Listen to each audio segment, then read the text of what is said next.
Hello, my name is Arava VT and I'm a content creator for the First Descendants, and I'm here to answer the question, is it worth coming back to the First Descendants in Season 2, Episode 2? And long and the short of it is, yes it is, but probably not for the reasons you might expect. I'm looking at you, photo mode. But for those of you that have not been back to the game since Season 1, I'm going to go ahead and summarize all the changes that have been made up until this point, and then we'll go through the new stuff in the recent update and why I think it is definitely worth coming back to the game.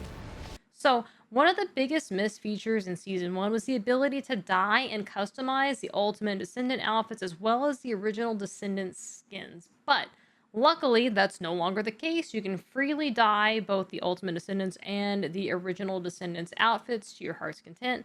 And not only the outfits, you can also color their hair and their back pieces and accessories. So I think this is a really cool thing, and not every game does this, so I'm really glad that they did go ahead and make that available to us. The paints can now also be purchased weekly with currency that you can obtain in-game by going to what's called the ETA 0 shop. So there's a couple of paints you can get per week. You can stock up on them, so you no longer have to spend cash money to get some paints. And of course, there are also free paints in the achievements. Not only paints, you can also obtain character slots and expanded inventory slots with this free currency in the ETA 0 shop. Some other nice changes with the store, you no longer have to buy the entire Ultimate bundles and things to obtain part of their really cool cosmetics, like the back pieces and the evictives and stuff like that. So you can buy specific pieces of the bundles. However, you do get a discount if you buy the full bundle, but it is nice that you can piecemeal exactly what you want from the sets. You're no longer restricted to buying the entire thing.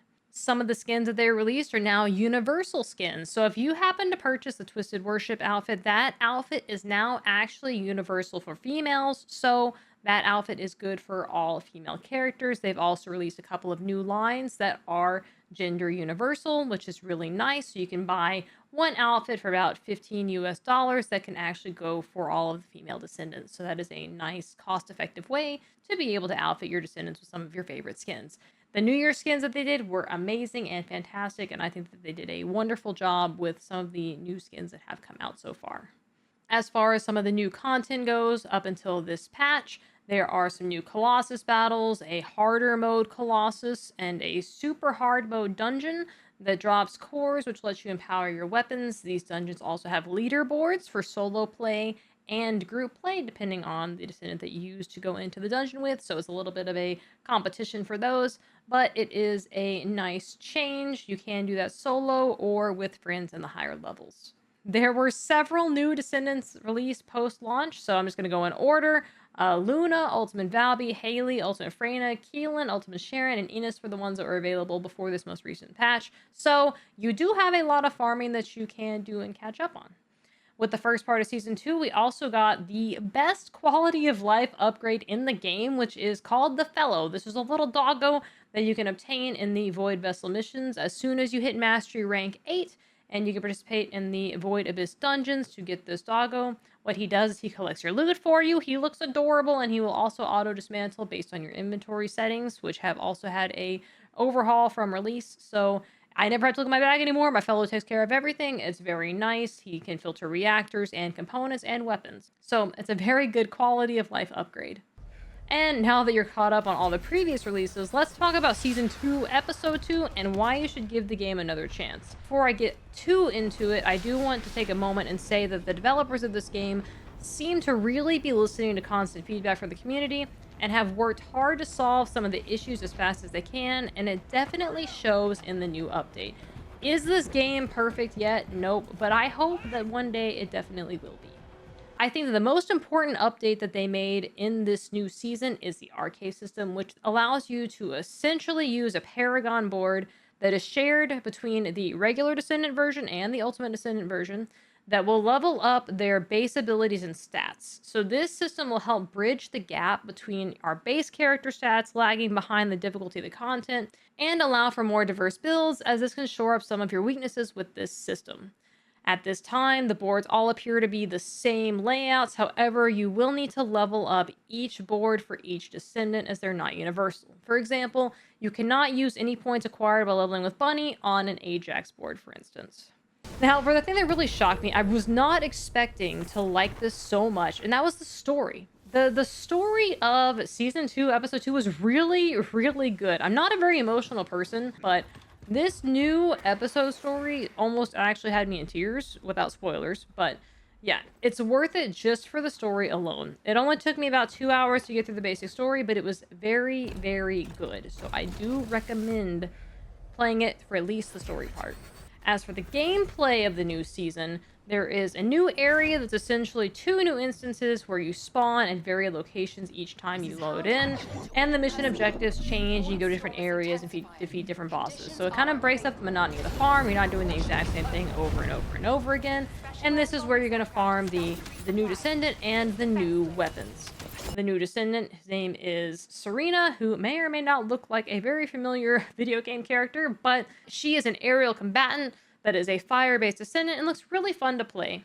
I have not played her yet because I decided to farm her to see how long it would take, and it only took me about 2.5 hours to farm her with the pity system, so it was pretty easy. Oh, I forgot to mention that earlier, guys. There is, and it's probably like the most important thing, there is a pity system now for Descendants and weapons. So it does work best and it's more targeted on the newest content from like season 2 and up, but you can use this new pity system to also farm some of the older Descendants. So it's really easy. I got 1 copy of every weapon, and then I got the Descendant and I got the dog in about 8.5 hours of farming to get all of the new content, at least 1 copy. I still have to farm the duplicates for the weapons, but I'll do that as I level my character's RK. So it's really not that bad to get back into farming. It's still pretty enjoyable. The gameplay is as enjoyable as it always has been. The new Descendants make it really fun. There's some fun mechanics, but you can still do multiplayer with these new areas, which is really nice.